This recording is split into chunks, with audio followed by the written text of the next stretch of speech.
اللہ کا ایک بندہ تھا، وہ بازار سے گزر رہا تھا، بلکہ اس کی رحمتیں بہانے ڈھونڈتی ہیں۔ ذرا دیکھیے منظر۔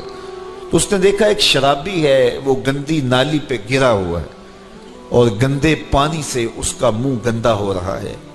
انسان کے احترام کے ناطے دل میں ترس جاگا اور اس کو وہاں گندی نالی سے اٹھایا اور اس کا منہ دھویا اور گھر کا رستہ دکھایا۔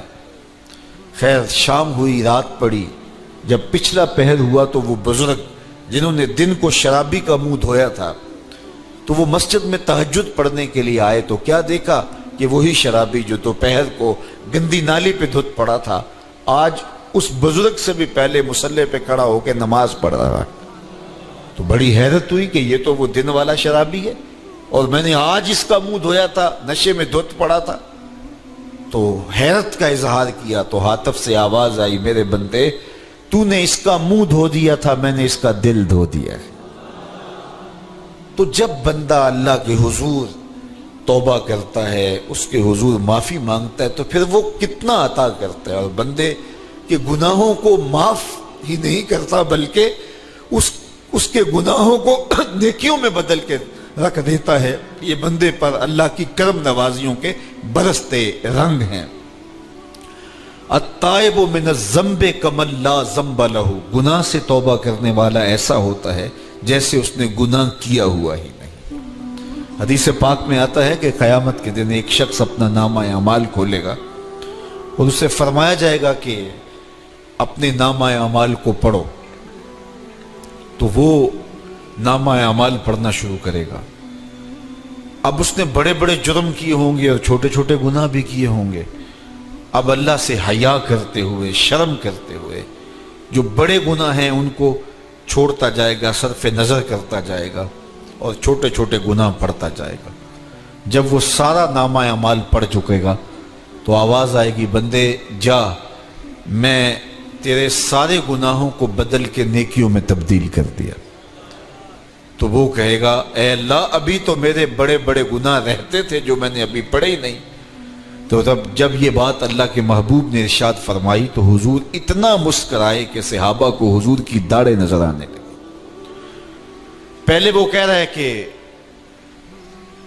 چھوٹے چھوٹے گناہ پڑھتے اور بڑے چھوڑتا چلا جاتا ہے، اور جب یہ اسے پتا چلا کہ ان گناہوں کو بدل کے نیکیوں میں تبدیل کر دیا جائے گا تو وہ کہتا ہے ابھی تو بڑے بڑے گناہ میرے رہتے تھے۔ تو اللہ کی یہ کرم نوازیوں کے رنگ ہے کہ وہ گناہوں کو بدل کے نیکیوں میں تبدیل کر دیتا ہے، اور بندہ جتنا بڑا گناہ گار تھا جب سچے دل سے اس کے حضور توبہ کرنے کے لیے حاضر ہوتا ہے تو پھر اتنا ہی بڑا نیکوکار بن جاتا ہے۔ سیدنا عمر فاروق رضی اللہ تعالی عنہ کا زمانہ تھا اور آپ جانتے ہیں وہ ہاتھ میں درہ رکھتے تھے اور گلیوں میں گشت کیا کرتے تھے رات کو۔ دن کو بھی آپ دیکھتے تو ایک شرابی تھا جو ہاتھ میں شراب کی بوتل لیے آ رہا تھا۔ اچانک گلی کا موڑ کاٹا تو آگے حضرت عمر آ رہے تھے، ایک دم ڈر گیا اور دل ہی دل میں کہا، اے اللہ حضرت عمر کے قہر سے بچا لے، ساری زندگی شراب نہیں پیوں گا۔ سچی توبہ کر دی اور جلدی سے وہ شراب کی بوتل بغل میں دبا لی۔ اتنے میں حضرت عمر بھی سر پہ پہنچ گئے اور کڑک کے کہا، گرج کے کہا کہ یہ تیرے پاس کیا ہے؟ تو تھی تو شراب۔ اب ڈرتے ہوئے اس نے کہا، حضور یہ سرکہ ہے۔ تو حضرت عمر فرمایا، نکالو۔ اب وہ تھر تھر کانپ رہے اور بغل سے وہ شراب کی بوتل نکالی۔ جب نکالا تو وہ شراب نہیں تھی، سرکہ بن چکا تھا۔ تو جو اللہ شراب کو سرکے میں بدل دینے پہ قادر ہے وہ گناہوں کو نیکیوں میں بدل دیتا ہے۔ تو یہ ایک صورت دکھائی کہ دیکھو یہ شراب کو سرکے میں تبدیل کر دیا، تمہارے گناہ بھی نیکیوں میں تبدیل کر دیں گے۔ تم آؤ تو صحیح اس کی چوکھٹ پہ، تم ہاتھ تو پھیلاؤ۔ حضرت داتا گنج بخش علی حجویری علیہ رحمہ کشف المعجوب کے اندر لکھتے ہیں کہ جو فرمایا گیا کہ جس نے توبہ کی اللہ نے اس کی مغفرت کر دی، تو ایک بزرگ کا قول نقل کیا کہ جس کو اللہ نے بخشنا تھا اللہ نے اس کو توبہ کی توفیق دے دی۔ اس کو بلایا ہی اسے ہے جس نے مغفرت کرنی تھی۔ تو توبہ کی توفیق کا نصیب ہو جانا یہ اللہ کی خاص رحمتیں ہیں، اور توبہ کرنے والا اللہ کی خاص رحمتیں پاتا ہے۔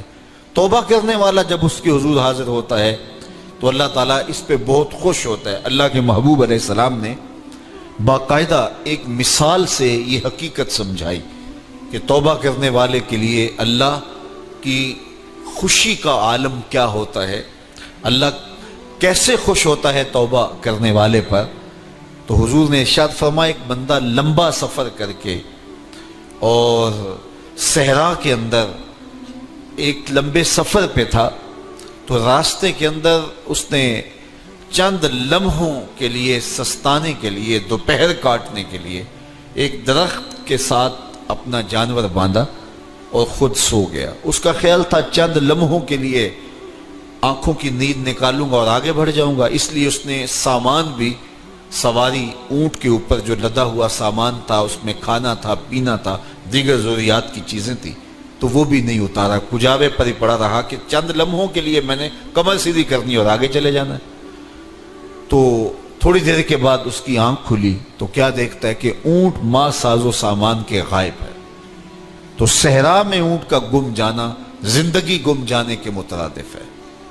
تا حد نظر نہ کوئی آبادی، نہ کوئی انسانی وجود، تو پھر زندگی نہیں موت کے منہ میں اپنے آپ کو دھکیل لینا ہے جنگل میں، اگر آپ کے پاس کچھ باقی نہیں بچتا ہے۔ تو اس نے دیکھا کہ سواری غائب ہے، سواری غائب ہے تو اس کے اوپر جو سامان تھا وہ بھی غائب ہے، تو وہ دائیں بائیں بھاگا دوڑا اس خیال سے کہ میں جو ہے وہ اپنی سواری کو تلاش کر لوں، لیکن سواری نہیں مل پائی۔ تو پھر وہ دوبارہ آیا اور اسی جگہ بیٹھ گیا، اب موت کا انتظار کرنے لگا۔ چونکہ صحرا میں سواری گم گئی اور میلوں تک انسانی آبادی ہی نہیں ہے، تو وہیں پیاس سے ہلکان ہوا، بے چین ہوا، وہاں درخت کے ساتھ ٹیک لگا کے موت کا منتظر ہو کے بیٹھ جاتا ہے، اور یوں بیٹھے بیٹھے اس کی آنکھ لگ جاتی ہے۔ اچانک اس کی آنکھ کھلتی ہے تو کیا دیکھتا ہے کہ اونٹ ماں ساز و سامان کے پاس کھڑا ہے۔ تو اونٹ کا ملنا زندگی مل جانا تھا، تو وہ اتنا خوش ہوا کہ خوشی سے اس کی زبان بل کھا گئی۔ وہ کیا کسی نے کہا نا کہ جب بھی تیری قربت کے امکان نظر آئے ہم اتنے خوش ہوئے کہ پریشان نظر آئے۔ تو کہنا تو یہ تھا کہ اے اللہ تو میرا رب اور میں تیرا بندہ، لیکن وہ خوشیوں کے ہجوم میں درک گیا اور کیا کہتا ہے، اللہم انت عبدی وانا ربک، اے اللہ تو میرا رب، تو میرا بندہ اور میں تیرا رب۔ تو اس قدر وہ خوشیوں میں درک گیا کہ اس کو اپنی زبان پہ قابو اور کنٹرول نہ رہا۔ کسی کے آنے سے ایسے ہوش اڑے ساقی کے، شراب سیخ پہ ڈالی اور بوتل میں کباب۔ تو کہتا ہے اللہم انت عبدی وانا ربک، تو میرا بندہ اور میں تیرا رب۔ تو یہ اس کی زبان قابو میں نہ رہی اور وہ بل کھا گیا، خوشیوں کا ہجوم ایسا ہوا۔ تو اللہ کے محبوب نے یہ مثال بیان کرنے کے بعد ارشاد کیا، مجھے بتاؤ اس بندے کو کتنی خوشی ہوئی کہ زبان پہ قابو نہیں، جذبات پہ کنٹرول نہیں، کہنا کچھ ہے بول کچھ رہا ہے۔ تو صحابہ نے عرض کی حضور بہت خوشی ہے۔ تو فرمایا جس طرح یہ بندہ اونٹ کے ملنے پر واپس آنے پہ خوش ہوا، حتیٰ کہ خوشیوں کے ہجوم میں اس کی زبان بھی قابو میں نہیں رہی، یہ بتا رہا ہے خوشیوں کے وفور کا عالم اور مسرتوں اور جو ہے وہ خوشیوں کی کثرت کا عالم بتا رہا ہے۔ تو فرمایا یہ بڑا خوش ہوا جب کوئی بندہ پلٹ کے مالک کی دہلیز پہ آتا ہے، اللہ اس سے بھی زیادہ خوش ہوتا ہے کہ میرا بندہ میری چوکھٹ پہ آ گیا۔ تو پھر اللہ یہ نہیں دیکھتا کہ اس کے گناہ کتنے ہیں، سمندر کی جھاگ کے برابر بھی گناہ ہو تو معاف کر دیے جاتے ہیں، اس لیے کہ میرا بندہ پلٹ کے میری چوکھٹ پہ آیا ہے۔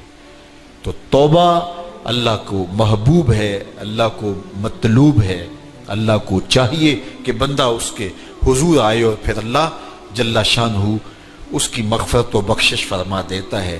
یہ موسم نور کے موسم ہے، عام دنوں میں بھی توبہ کرو، دن میں کرو یا رات کو کرو، کسی بھی مقام پہ توبہ کرو، اللہ معاف کر دینے والا ہے۔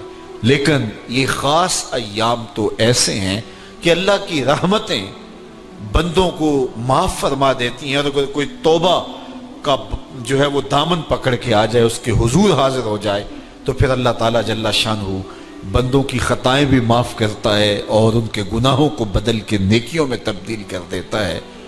خوش نصیب ہیں وہ لوگ جو ان بابرکت ایام میں اپنی بخشش کا سامان کر لیتے ہیں، اور ان سے بڑا بدبخت بھی کوئی نہیں جو ان سہانے موسموں میں بھی پیاسے رہتے ہیں اور ان موسموں میں بھی ان کی بخشش و مغفرت نہیں ہو پاتی۔ رت سہانی ہو، موسم اچھا ہو، تو مجھے بتاؤ کہ جو اس موسم میں بھی اپنے آپ کو محروم رکھے تو اس سے بڑی بد نصیبی کیا ہوگی۔ اللہ کے محبوب علیہ السلام نے منبر کی تینوں سیڑھیوں پہ قدم رکھتے ہوئے آمین آمین پکارا، تو حضور علیہ السلام سے عرض کیا گیا یا رسول اللہ صلی اللہ علیہ وسلم، ہر سیڑھی پہ قدم رکھتے ہوئے آپ نے آمین کہا، تو آپ نے کس بات پہ آمین کہا؟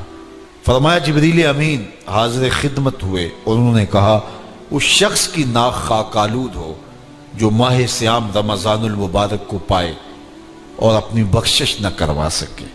تو میں نے اس پہ آمین کہا کہ اتنا مقدس مہینہ نصیب ہو، اتنا سہانا موسم آئے اور وہ پھر جہاں کھڑا تھا وہی کا وہی کھڑا رہے۔ میں اور آپ اپنا محاسبہ کر سکتے ہیں۔ موسم رحمت اور فصل نور رمضان المبارک اپنا آدھا سفر طے کر چکا ہے، یہ مبارک مہینہ آدھا سفر اس کا بھی باقی ہے۔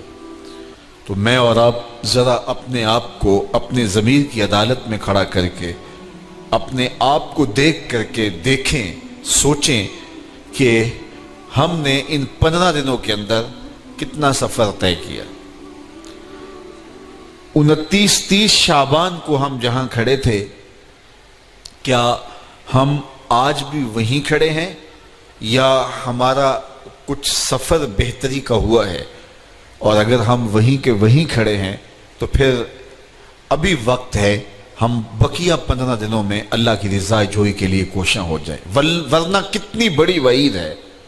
جبریل دعا کر رہے ہیں اور اس پہ حضور آمین کہہ کے مہر لگا رہے ہیں، اس شخص کی ناک خاک آلود ہو جو ماہ صیام کو پائے اور اپنی بخشش نہ کروا سکے۔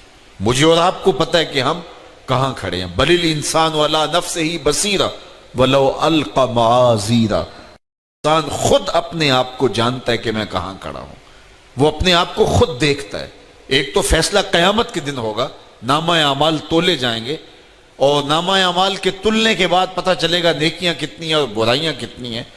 لیکن ایک ہم اپنے ضمیر کے اندر ترازو گاڑ کر کے اپنے عمل تول سکتے ہیں اور ہمیں پتہ ہے ہم نے نیکیاں کتنی کی، ہمیں پتہ ہے ہم نے برائیاں کتنی کی۔ جو نیکیاں کی ان میں اللہ کی رضا کے لیے کتنی کی، لوگوں کے دکھاوے کے لیے کیا کیا، خواہش نفس کے لیے کیا کیا، لوگ اس کو نیکی سمجھتے رہے لیکن ہم تو سمجھتے ہیں وہ نیکی ہے کہ نہیں ہے۔ اس طرح جو برائیاں کی وہ تو برائیاں ہیں۔ تو میں اور آپ اپنے ضمیر کی عدالت میں ترازو گاڑ لیں اور اپنے اعمال کو ابھی تول لیں۔ فرمایا گیا حاسبوا قبل ان تحاسبوا، قبل اس سے کہ تمہارا حساب کیا جائے تم اپنا حساب پہلے ہی کر لو۔ تو اپنے اندر کی ستھرائی، اپنے اندر کی پاکیزگی